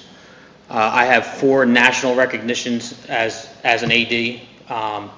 I was recognized as the Pennsylvania State Athletic Director for District 1, which is District 1, District 12. I was able to start all the programs from scratch at Mastery when I first started there. And I also oversee, I'm the commissioner of a middle school charter league that has 20 schools in it and 13 sports. Thank you. So you're highly recommended, that's good. So what I like about after meeting with Mike several times is that, we get a lot of feedback that kids can't afford to play or can't afford baseball, they can't afford anything. So we're going to form programs now that hopefully we get kids out. This is going to be the telltale sign. Do kids really want to come out, or they just want to stay home and play video games? So we're going to try to do everything we can. We're working with the 21st Century, who's providing the educational background on this. Mike even talked about online stuff. I don't know what you were saying about that, Mike. Maybe you could give counsel where they play video games. Yeah, there's esports, which is up and coming. Mr. Lally, who happens to be president, started it last year at the high school. So I think starting that at the middle school level and just giving kids some other options. I mean, we're definitely going to brainstorm. We're not just going to do the traditional sports. I think golf is an option. We just got to look at, avenues for that. Cornhole's up and coming. So I think like cornhole for just some kids that just aren't basketball players. Not everybody's a basketball player, not everybody's baseball, softball. So I just think giving kids the opportunity just to have an outlet, a positive outlet, just to socialize. Have some competitive stuff. I know there's some arts and crafts that some people have mentioned. So it's just a matter of, we're very lucky that we do have the facilities that we're able to use. There's scholarship money with what Yeah, Mr. Lally started. Yes, with esports, there's tons of scholarships, probably even a little bit more. You're more likely to get one of those scholarships than you probably are a sports one. Yeah, could I ask a question? One of the things that I think this is great for the borough, invested the same way you are, have some little kids as well. When my son was playing St. Mark's soccer just a couple months ago, there was a request for volunteers. I'm a teacher. I have child abuse clearances. I have all the kinds of clearances that a teacher would need to be around kids. And so I volunteered, and I couldn't do it because, Catholic school goes one step further with this long. But my point is, what I think is important about what we're trying to do with you as well is really streamlining and bringing a professionalism to who's going to be around our kids. That's right. And so I know you and I had discussed that that's something that's important to me as well, is that volunteers are great, but I think since we're doing it formally, that it's going to be important that we also have a process for who's going to be involved and how they're going to be involved. Yeah, so they all have, we had a Zoom meeting that had 10 people on it. I sent them all the information for background checks, the fingerprints and all that. Also, the NFHS it's NFHSlearn.com, provides also like concussion, heat illness, sudden cardiac arrest, just different things. Obviously, we want them to be CPR certified too, because with them being out in the field. So I'm very familiar with that. My school was one of the third school in the whole nation to get all 3 levels of the honor roll, which I could forward that to you guys so you can kind of see how in-depth that is. All my coaches at my school had to take over 15 classes. Some of them are 20 minutes long. Yeah, there's 2 that are pretty long, but overall, I think professional development, even for the coaches that are volunteers, I mean, we need to make sure that they're educated and ready, because more things are likely to happen. And professionalism, right? Yes. I mean, just, Yes. we're all guys that go out and have a beer and do our thing, but when we're around kids, I think it's gonna be important that we. Actually, with council approval, the slogan I want to put on, and when I was growing up, I went to Albright to watch Eric Wade play, and they had slogans on the back. So like, I want to put character counts as like one of the things for the slogan for this year for recreation. Awesome. So just kind of putting those things and just kind of getting that mindset, and then like next year, we can it only has to be like 2-3 words, but just to get the kids to start thinking about it, because it's more than just games and more than just winning. I think sometimes that overtakes a lot of things sometimes with the youth. Well, I think I liked what you said, Mike, when we had a meeting, is that you're not going to load up a team. So if 3 of the best players don't show up today, you're going to get them 2 teams and make them divide some of the players so they're not 50-1 and, just running up and down on people. Yeah, so that's going to be like the intramural You may style. want a team that may get moved at the next game.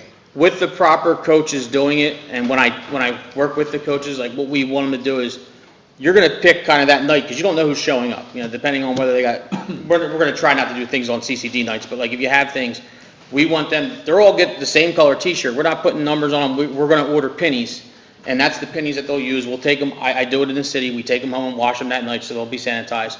But what you do is you let the adults there separate the kids, and not the same adult should coach the same kid.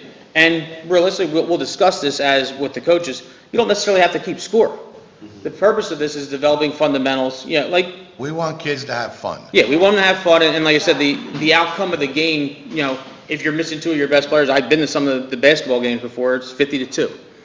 And you get discouraged, Why don't we not get serious about, like, the scores and keeping, like, what is the age group that we could start to compete? I mean, I think 6th, 7th, and 8th is reasonable. I think that's when you start getting competitive, and I think that, I think sometimes what happens, at least what I've seen, I mean, my stepdaughter started when she was like 7. You get one kid that can just dribble, and they go to the hole every time.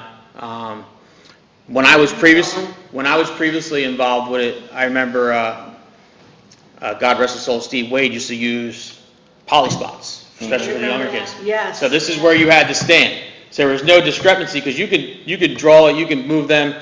That spot, they know where they're at. Oh, it's hilarious. They'd be like reaching over. Yeah. So it just, you have to have structure, but I think the biggest thing is teaching sportsmanship and just teaching them, the fundamentals. They definitely have to learn fundamentals, because I think we see some of the youth programs, we have kids that are leaving and going to Carnival. There's nothing against Carnival, but like, I want more kids to stay here. I want us to develop kids. And, like I said, with Mr. Lally adding esports, I think it's a tremendous thing, and it's just going to provide more opportunities for kids. Well, you know how hard it is now with all the recruiting that's going on at lower levels. I mean, these kids they're being recruited right out of their neighborhood schools, and that's the hardest part about it is when you see it. It's like it takes away the neighborhood feel, like when playing Egan, but no one from Egan is from really that area. They're all getting city. I grew up and went to St. Anne's, but I'll tell you right now, because of being an athletic director and because my basketball programs are good, I follow all the Catholic schools in this area. They all start with camps from 3rd grade up. And the sole purpose of that is recruiting. You find a stud, it's worth having the camp, it's a fundraiser for the school and their athletics, but, it's hard. And I work in Philly, I had a kid leave us the year we went to states, he left and went to another school, and in the newspaper said, I want to go to a winner. The following year after he left, they didn't go to the state championship, we went to the state championship. So they just jump around. So I think we're all on the right track. I think, we've been talking about this. As far as other programs, I know Stacy's going to run, there's going to have fall ball this year for baseball. Yes. They're going to have kickball that she runs. So I don't know what we're missing anywhere down the road, but every program that gets run as of tonight, if we vote to hire you, has to go through you. I talked to Mr. Chicoletti, he's the president of the school board.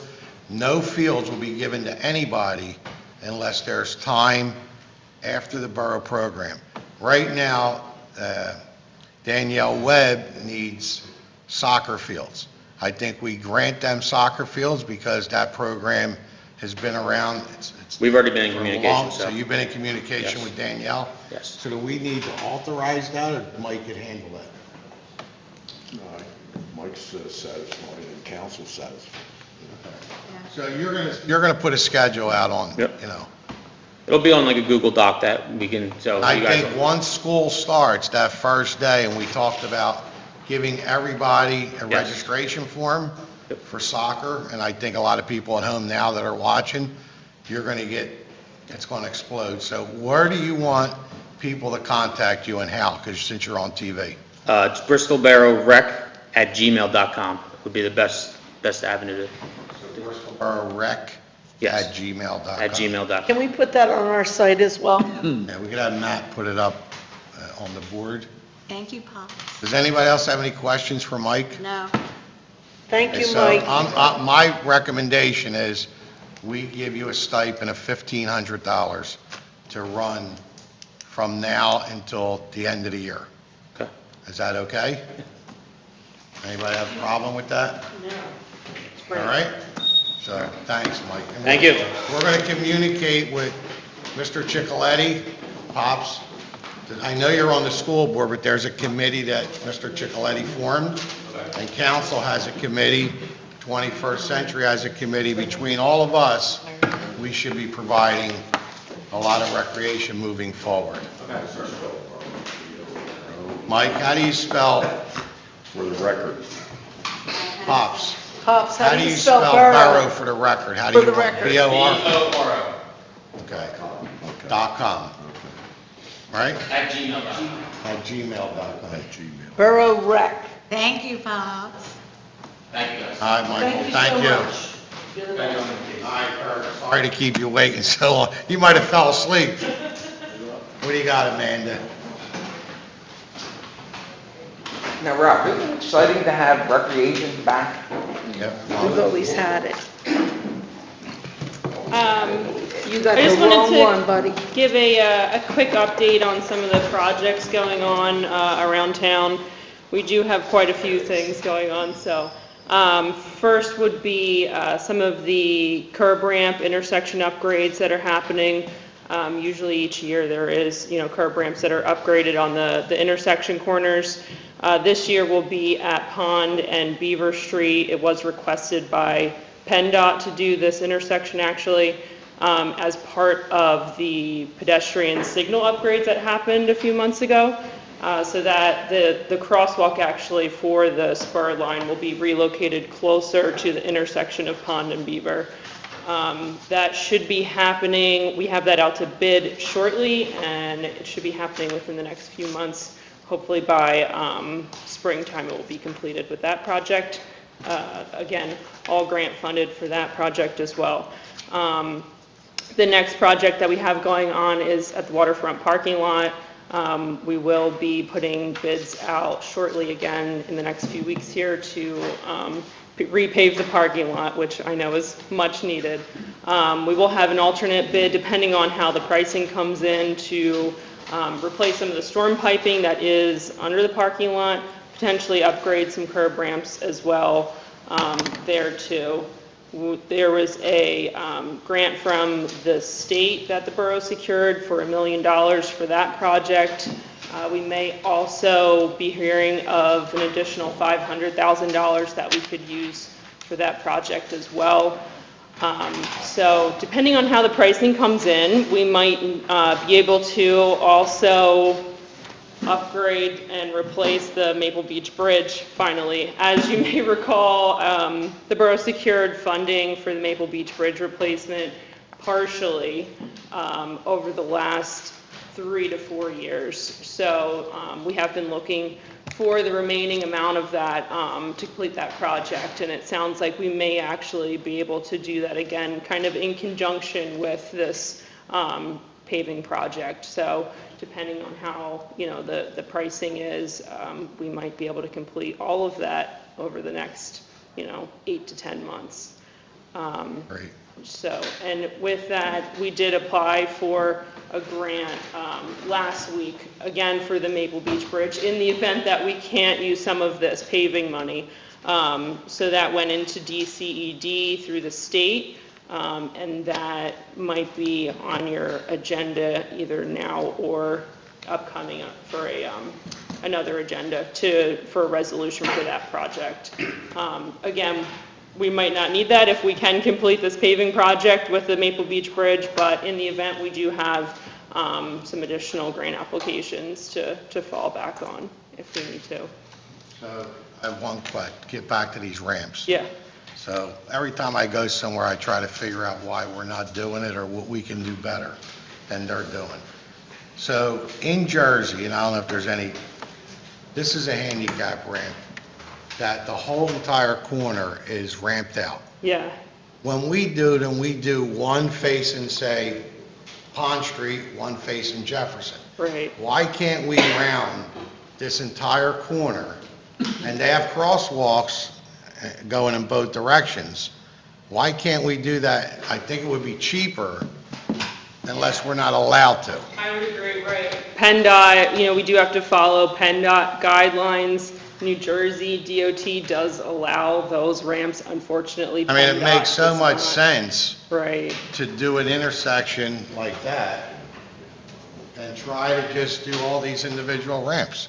Right, so occasionally it can be requested from PennDOT to allow a ramp like you have in that picture, but it's all based on PennDOT guidelines. This is everywhere. Everywhere you look, every corner's rounded out. There's not one in each direction. Right, and it's right in the safer. corner. To me, it's safer. You're not going up and down. So somebody crossing could just, all right. It's, Can I it's PennDOT. Can I ask him another question?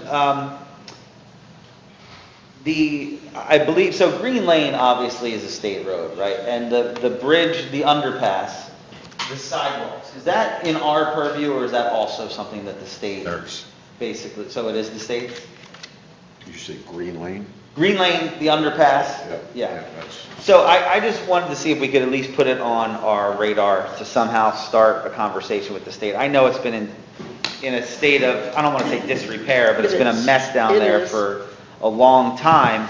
And, I think the last couple of years have had people spending a lot more time outdoors, and a lot of people like to hike the trail and then also come back or along the bike path. And pedestrians cannot safely walk under that bridge because of the rust that comes down from the railroad and because of the mud that develops. And and we all know that it also floods every time there's even a little bit of rain down there. And I also know that there's a pending infrastructure bill. I just wanted to see if we could get it on our radar, even if we could see if there are things that we need to do proactively to see if we could be ready to pounce if there is going to be money available. And again, I know it's a state thing, so whoever our contact would be in the state. There's a walkway there, we have a beautiful canal path, we have a beautiful bike path, and you cannot connect the two. And by the way, a lot of the people that are traversing that road, they pop out into the street instead of going on the sidewalk, and it's really dangerous, and it's... When they're going to the Amish Yeah. and coming back, they're all in the street. Yeah, and it's one of those things that we've kind of always touched on, but I really think we need to try to commit ourselves to doing something about that. To get, not political, but if you look on Corson Street, that bridge was totally redone. Dave, correct? That's correct. They Except did for a the great ceiling. They job. couldn't do the ceiling, that's all. Pardon me? He said except for the ceiling. Except they couldn't do the ceiling. Right. Everything But I'm else. saying that's true because of the people we knew that got that done. If not, you'd be here forever. Just like they started the train station to do some of the repairs on the train station when we had them here for that. But I know a lot of these bills, some people call it shovel ready or call it whatever they want to call it. I would just like to be ahead of the game. Let's see if we can talk to PennDOT and see if we can get that road cleaned up. Yeah. Along, at least the sidewalks for people to walk. And they have cleaned it before, but then the rust just comes right back. Rust, I mean, that's it's right. above that's the problem, Yeah. at least with that path. through. All right, any Thank you. questions for Amanda? And, Any questions? Thanks, Amanda. Thank you. All right, so anybody in the audience have anything they want to talk about before we move on? Mary Ann? Yeah, I wanted Go to the podium. We want to hear you. I also wanted to thank Mr. Dillon because we are bringing back the Bristol Historic Ghost Walk. And we're really excited because that was something we did when I owned my business. And then we couldn't get funding for insurance, so we are trying to gather insurance. And I have the form almost ready, so it's going to be 5 nights in October. That's awesome. A lot of people Do I miss have your that. permission? Yes. Uh-oh. Do you need it? Let me ask you a question. Uh-oh. Since we're doing so much, why couldn't a program like that be run through the borough and we'll insure it? Because I had, no offense to raising the bar or the feeder, after my business closed, I used them, and it was a control issue with me, because we have to pay, like this year, we're getting actors, because 4 people moved away. So we're charging That's a fine. certain... I mean, whatever you want to do, I'm just trying to offer Put it in help. your court. Yeah. Yeah, I know. Are you going to ask for half the money? Pardon me? You're going to use it for the next year, right? I would actually like to do this year-round. All right, then look, you ever need help, we're here. Okay, well, if our insurance falls through, I'll contact No, you can't come back. Just like I couldn't come back here and I did, right? That's Right, it. thanks. Exactly right. Anybody else have anything they want to discuss before I end public participation again? All right, so before we get into the agenda, and I don't want to argue anymore tonight, we think it's a long enough meeting. Mr. Devine, Yes. I would like you to prepare something to hire a forensic audit Okay. to come into the borough. You pick the company Okay. to come in, put a list down of what you're looking for that you think is so illegal. The borough will vote to hire this firm, Okay. and at the end of the firm, when you find there's nothing done illegal, Mhm. you're a man of your word. I am. You can resign. I will. So as soon as you can get this firm on board, I don't care who it is, Okay. I will make the motion to hire this forensic company to come in and find out what's being done illegal in Bristol. I Gotcha. welcome that challenge. Okay, so Yeah. now it's on the table in public. No So there's argument. nothing else for you to complain about. Nothing else. Right? I won't have to know Bring it any up in more right to September. knows. Listen, you're right. Okay? Bring it up in September and we'll Absolutely. vote on it. I appreciate it. Contact the manager, let him know, get an idea Isn't on it nice to cost. have somebody who is a man of their word, though? Yeah. I am a man of That's my word. good. Yeah. So am I. All right, getting to the agenda.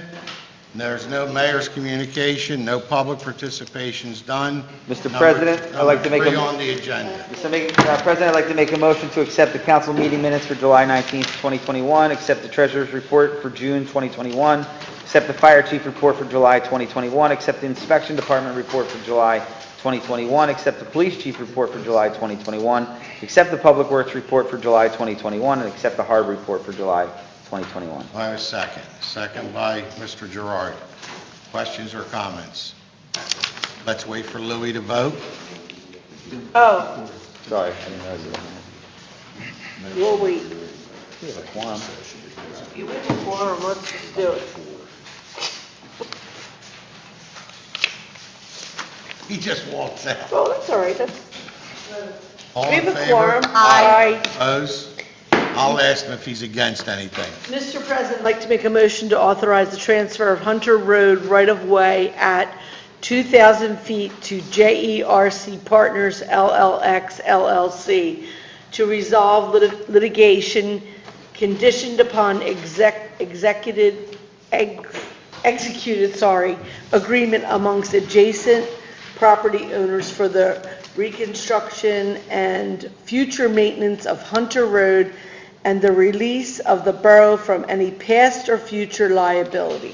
Second by Mr. Pezza. Questions or comments? The only comment I have is that we discussed this in executive session prior to our meeting, and you want to state your name and all for the record, and Hi, good evening. I'm Ed Murphy. I'm here tonight representing the applicant, J.G. Petrucci.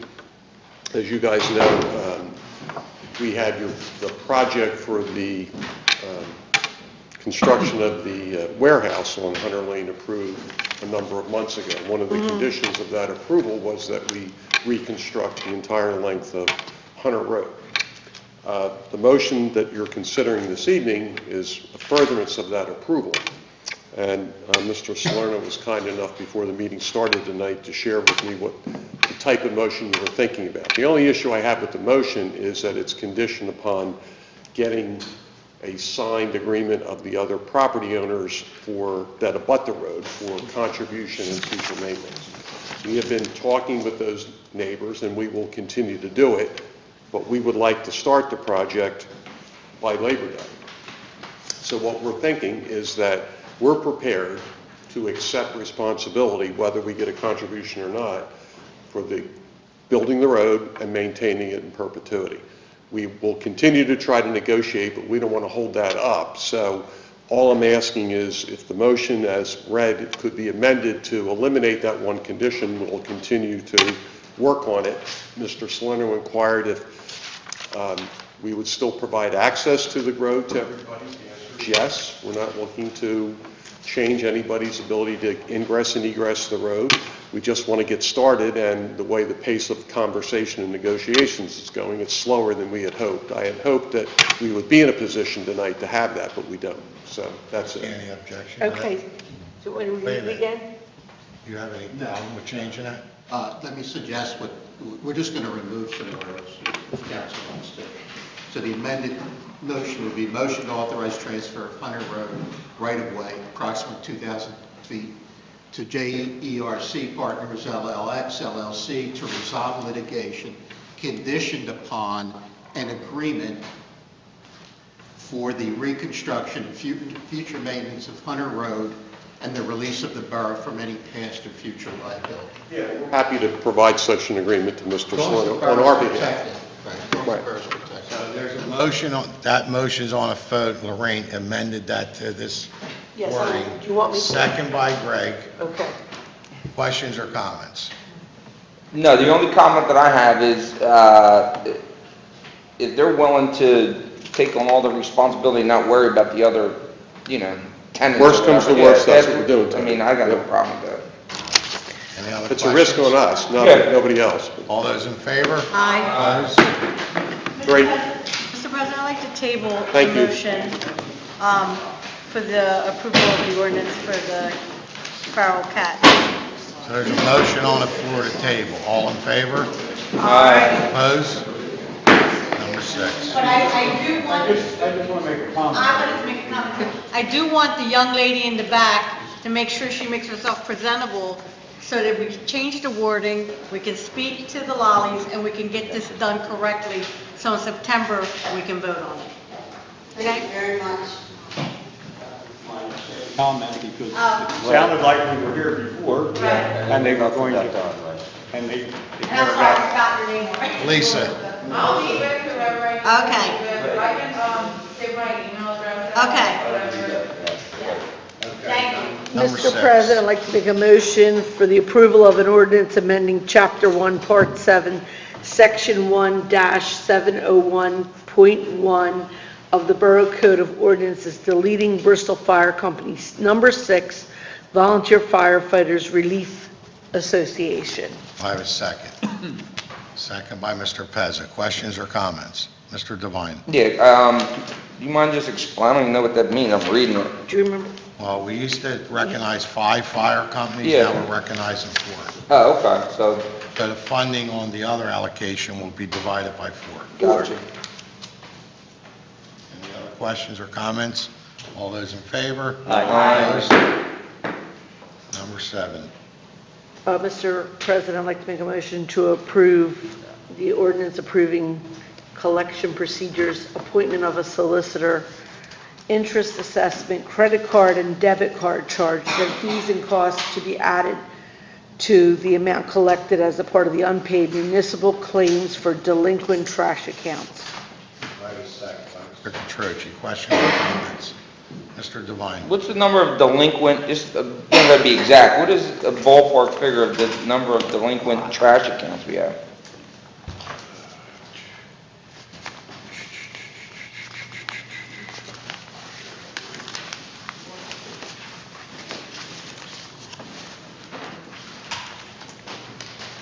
In 2020, out of the $1,264,000 billed, $45,050 was not collected. That represents the 3.5% uncollected rate. The problem is with the extra trash.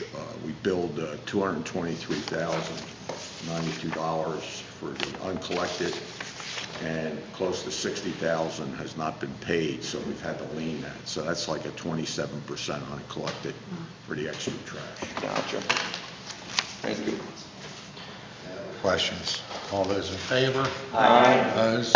Number 8. Mr. President, I'd like to make a motion to approve of ordinance amending section 15-502 of the Borough Code of Ordinances to change the enforcement hours of parking meters to Monday through Sunday from 9 a.m. to 9 p.m., not including legal holidays. Do I have a second?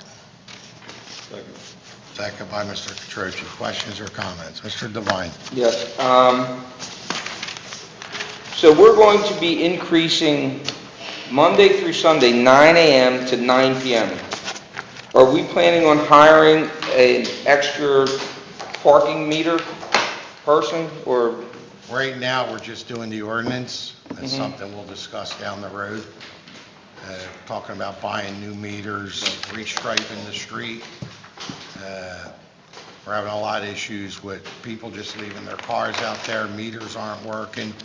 And a lot of businesses are saying after 5 o'clock, they still can't get customers in because people that live there are putting their car there until the next morning. So we don't know what the right thing to do right now, and it's only being advertised this way and voted on. If we elect to hire somebody, because we would have to enforce it, we would have to figure the pros and cons. What's it going to cost? How much money would the meters increase? Things like that. Yeah, well, I mean, that's something that I would like to know before we do it, because that's the first question I had, is it going to be something that just makes us even, or? We're not hiring anybody till 9 o'clock. No, right now, that's what I'm saying, though. That's what I mean. Like, why are we putting it in if we're not going to enforce it? Why do it now? Because maybe there's an issue where we're having a parking problem, and our police officers could walk down the street and give tickets. That don't make any sense to me. Don't make sense? It doesn't make sense to do this now without being able to enforce it. To me, it just seems like we're opening up. Enforce it. Gotta advertise. We can. That's an ordinance, you can enforce it. So this is something that the business owners would be happy with? Yeah. And then the second part of it is, now, if we have meters that we're increasing, right, because we need to make money for those meters. Now, I'm not going to bring this up because I don't want to be smacked with a harassment suit, but there is a business on Market Street, I'm not going to mention any names, but somebody very important to the borough is the landlord, and they have a tent that has 2 parking meters that have been covered since we've been COVID. I don't know what's going on with COVID now, but I don't see anybody else, but I don't understand how we can get rid of 2 of our parking meters and somebody's able to put a tent up and have it blocked for residents. So we're not making any money on the meters. So what is it? So it doesn't. You voted for what? You voted for the ordinance to put the tents up. Listen, It's just that. Listen, where let's that talk tent about is. this again. Here we go. Where the tent Again, changing, this is a question and a comment, Lorraine. Learn the rules. You've been here long enough. Yeah, Tony.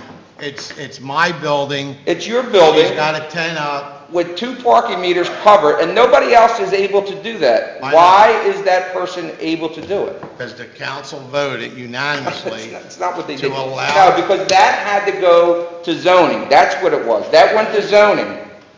That's what it was. We did not vote to have somebody put up tents. The vote that we put up, we were under the impression, can you be quiet, Lorraine? You got the wrong Right. one. Oh, do I? Let him Anyway, so the idea was that was supposed to help all the restaurants and businesses that suffered during COVID. We were allowing them to put tents up. Right. We were never with the understanding that they were going to be taking away 2 parking meters, which is borough, that's money that is due to the borough.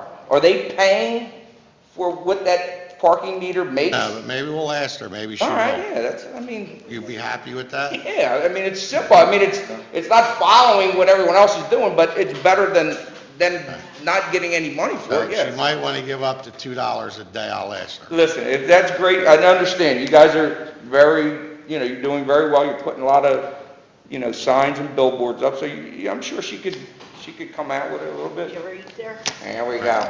Anything else, Mr. I heard it's Devine? delicious. All I just don't those- like people that lie, All that's right, we all. got a motion on the floor, guys. All those in favor? Aye. Opposed? Okay, we need to add, Mr. Wait, President, I I'd oppose. like to make a motion. Wait a second, Lorraine, before you, I got it, I want it Tommy. on the record that I oppose that. okay. I'd like to make a motion to hire Mike Poplawski as Recreation Director for the borough with a stipend of $1,500 to the end of the year. Second by Ms. Rodriguez. Questions or comments? Mr. Devine? Comment. Mr. Poblowski, without a doubt, is a perfect fit to run recreation and doing those things. I mean, the borough's lucky to have somebody of that caliber to do it. The only thing I do not like is the way that we're kind of dismissing a gentleman who started a program in football and he has gotten zero support. And all he has been trying to do is to create and do things for the borough that this council has neglected for a long time. So I just want to make that, everyone is aware that Chris Chapman has been doing a ton for residents without any kind of recognition, any type of help from this council. And I just want to put on the record that, we need to give this man and his volunteers some kudos for, the work that he has done and continue to do for our kids. So that's all my comment is. I think when he was here, I told him he was doing a great job. I know. All right, we got to add something. You got a motion, second by Betty, all in favor? Aye. Opposed? And we need to add, Resolution. I think Louis has it. To apply for a grant application in the amount of $1,254,218 to replace the Maple Beach Road Bridge. So who's making the motion? I do, or you do. Go ahead. Louis made the motion, second by Lorraine. Second it.